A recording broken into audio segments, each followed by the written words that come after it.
Marcus Rashford was left out of England's provisional squad for the European Championship on Tuesday. The Manchester United striker has paid the price for a disappointing season at club level and was not part of Gareth Southgate's 33-man squad. Jordan Henderson and Reece James were also left out, but Rashford is arguably the biggest name to be omitted, especially after enjoying a career-best campaign 2 seasons ago when scoring 34 goals for club and country. It has been a different story over the past year when he has managed just 8 goals for a United team which suffered its lowest ever Premier League finish. 8th goalkeepers Dean Henderson, Crystal Palace; Jordan Pickford, Everton; Aaron Ramsdale, Arsenal; James Trafford; Burnley defenders Jared Branway, Everton; Lewis Dunk, Brighton; and Hove Albion Joe Gomez, Liverpool; Mark Guay, Crystal Palace; Ezri Ka, Aston Villa, Harry Maguire, Manchester United; Jarrell K. Quansah, Liverpool,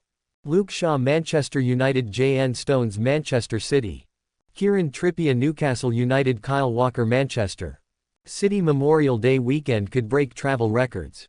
Here's what to know: midfielders Trent Alexander-Arnold, Liverpool; Jude Bellingham, Real Madrid; Conor Gallagher, Chelsea; Curtis Jones, Liverpool; Kobbie Mainoo, Manchester United; Dean Rice, Arsenal; Adam Wharton, Crystal Palace. Forwards Jared Bowen, West Ham United; Eties Crystal Palace; Phil Foden, Manchester City; Anthony Gordon, Newcastle United; Jack Grealish, Manchester City; Harry Kane, Bayern Munich; James Maddison, Tottenham Hotspur; Cole Palmer, Chelsea; Bukayo Osaka, Arsenal; Ivan Toney, Brentford; Watkins, Aston Villa. The omission of Marcus Rashford from England's provisional Euro 2024 squad sent shock waves through the footballing world, sparking debates and speculation about the reasons behind the decision. As the dust settles on a tumultuous season for Manchester United and its star forward Marcus Rashford finds himself on the sidelines of England's Euro 2024 campaign for a player who once dazzled on the international stage with his electrifying pace and clinical finishing. His absence from the squad comes as a bitter blow both personally and professionally. Rashford's journey from academy sensation to household name has been nothing short of remarkable, bursting onto the scene with his fearless displays and penchant for scoring crucial goals. He quickly endeared himself to fans and pundits alike. However, the past season has been marred by inconsistency and struggles to replicate his previous form, leading to questions about his place in the national team setup. England's manager faces a dilemma as he pawned his final squad selection. On one hand, Rashford's undeniable talent and potential make a strong case for inclusion; on the other, his recent struggles and lack of impact on the pitch raise concerns about his ability to perform at the highest level as the provisional squad is announced.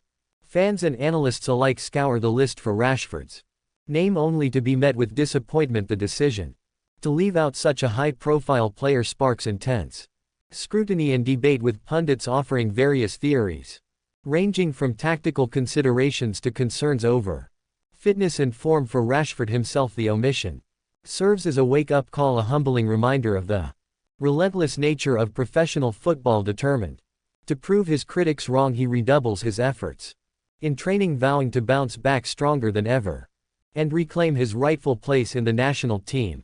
As the Euro 2024 tournament draws near, all eyes will be on England's performance, and Rashford's absence will undoubtedly cast a shadow over the team. Yet in football as in life, setbacks often serve as the catalyst for greater triumphs, and Rashford's journey is far from over. With resilience and determination as his allies, he sets his sights on a brighter future, ready to write the next chapter in his storied career. Rashford also spoke about his charity work during lockdown and suggested that some criticism stems from those campaigns.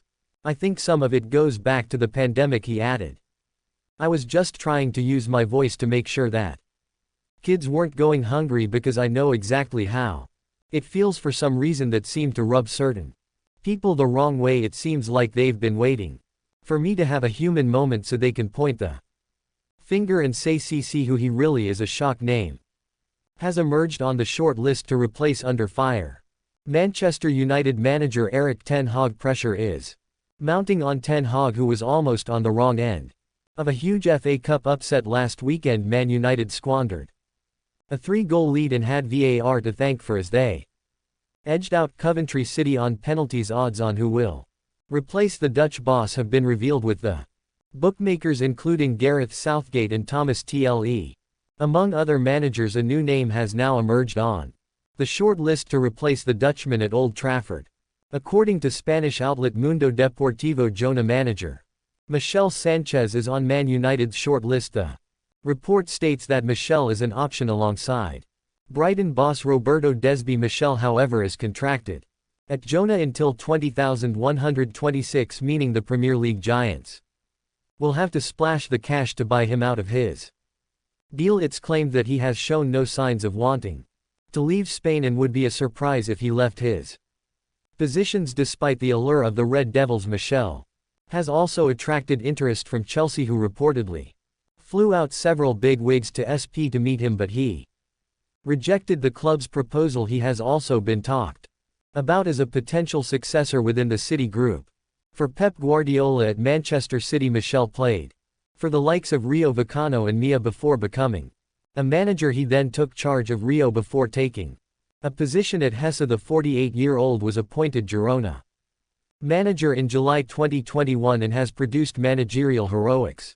In this season's La Liga, his side occupy third place, with just Real Madrid and Barcelona ahead of them in the league. Michel's Girona have an impressive 68 points on the board, having won 21 of their 32 league games this campaign, and they're on course to qualify for the Champions League. Manchester United have issued a response to Alejandro Garnacho undermining Eric Ten Hag over his halftime substitution against Baró. Cristiano Ronaldo told Ralf Rangnick he wouldn't sit on the bench for Manchester United games he wasn't involved in, instead choosing to watch them on TV at home. The Portuguese star played for several months under Rangnick, who came in to replace Ole Gunnar Solskjaer midway through the 2021-22 season. Ronaldo had been signed that summer to huge fanfare, but his impact on the dressing room and his playing style had been questioned. Ronaldo was well into his 30s when he returned to Manchester for a second spell and struggled to enact the pressing systems that have become common practice due to his age. Rangnick and Ronaldo had discussions about managing his workload. Rangnick was the club's interim boss, with the plan being for him to move into a consultancy role. Bild reports that Ronaldo told the manager he'd play 4 out of 5 matches, but the one he missed would see him left at home, as he rejected the idea of on the bench. Ronaldo's return to Old Trafford, where he won his first Ballon d'Or back in 2008, didn't go as planned, with the club eventually terminating his deal 18 months. Alright guys, thanks for watching. Please subscribe for the latest Man United news updates.